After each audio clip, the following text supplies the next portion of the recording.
risorto, il buon pastore che la sua vita per il gregge di Dio.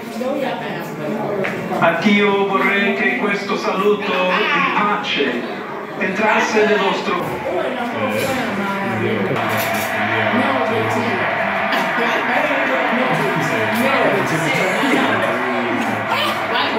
e la pace di Cristo risorto.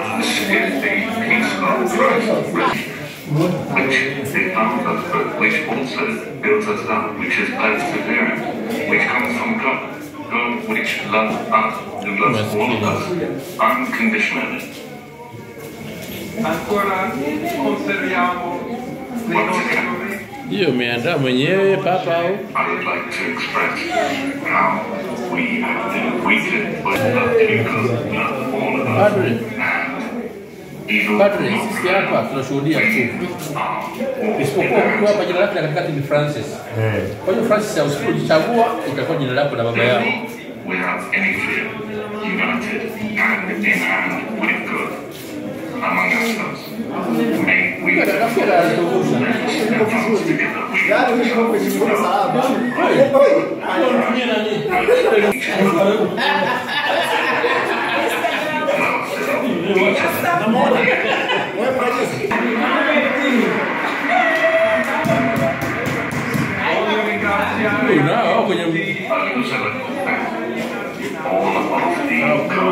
Alileta mambo mengi sana.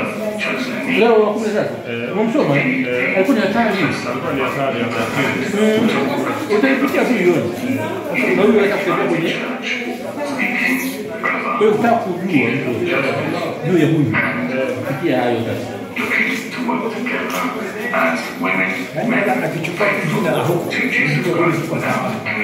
anayekuja na majina yake mapema ambaye kuna mtaja huyu baba yupo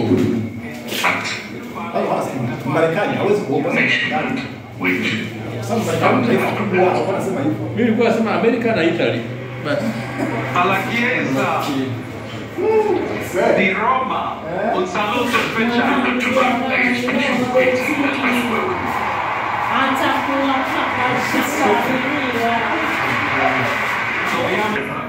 A church which builds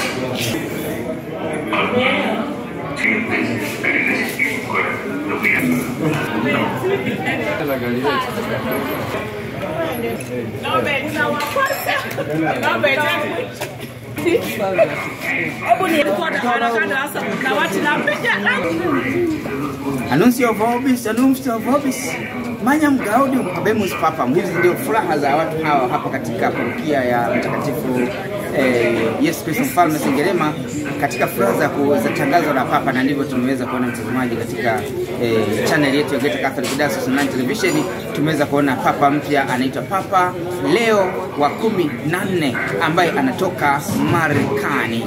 Kwa hiyo basi hii ndio furaha ya Wakristo wa hapa parokia ya Yesu Kristo Mfalme Sengerema na jimbo Katoliki la Geita, na hivyo basi tunafurahi kukutaarifu kwamba kumbe tunaye papa, na sasa hivi tayari yuko anatoa hotuba yake ya kwanza katika kueleza msimamo wake na mtazamo wake ukoje, na kwa ujumla waamini wa parokia hii hapa kama unavyoona mtazamaji ndio wamepokea furaha hiyo kama ulivyoiona. Yote haya unayapata kutoka channel ya Geita Catholic Diocese Online. Bila kuwa mchoyo, niwaulize baadhi yao kwamba wewe umejisikiaje kumpata papa mpya? Mimi kwa kweli nimejisikia furaha kwa sababu pia leo tumepokea padri mpya. Nimejisikia furaha sana kwenye eneo letu hili la kigango cha Mlimani kwa Yesu Kristo Mfalme. Nimefurahi sana kwa kweli. Madam, tumefurahi sana na hatuna la kusema. Asante sana. Mwalimu mtazamaji, baba anaitwa nani na wadhifa gani parokiani? Mimi kwa kweli naitwa Musa Masolo, ni mwenyekiti wa parokia, lakini pia ni mwenyekiti kigango husika. Asante sana, asante sana. Na pengine kuna mwingine hapa katikati. Umejisikiaje kumpata papa mpya? Nimejisikia furaha sana kwa sababu nimesikia furaha kwa sababu ya kumpata papa mpya na padri mpya katika parokia ya Yesu Kristo Mfalme, nikiwa kama mwenyekiti wa parokia, mwenyekiti wa jumuiya ya Mtakatifu Vatican. katika mtaa parokia ya Yesu Kristo parokia Vatican, kumbe kwenye Vatican. Asante sana. Pia kuna mwingine hapa niseme mchoro. Unaonekana kama viwala. Unaitwa nani na unajisikiaje kupata papa mpya? Naitwa Stefano na ninajisikia furaha kwa kupata papa mpya kwa sababu katika eneo letu tulikuwa na ugeni nasi. Kwa hiyo najisikia amani na furaha. Pengine katika maisha yako ni mara ngapi kuona papa amechaguliwa? Kwa mimi ni mara ya kwanza. Asante sana. Basi mtazamaji, haya ndio hisia na hali ilivyokuwa ya furaha. Tunasema Magnum Gaudium, cum laude, kwa furaha kubwa. Watu wamefurahi kumpata papa. Basi hayo tunapata kutoka channel yetu ya Geita Catholic Diocese Online. Usisahau kusubscribe, kulike na kucomment. Asante sana.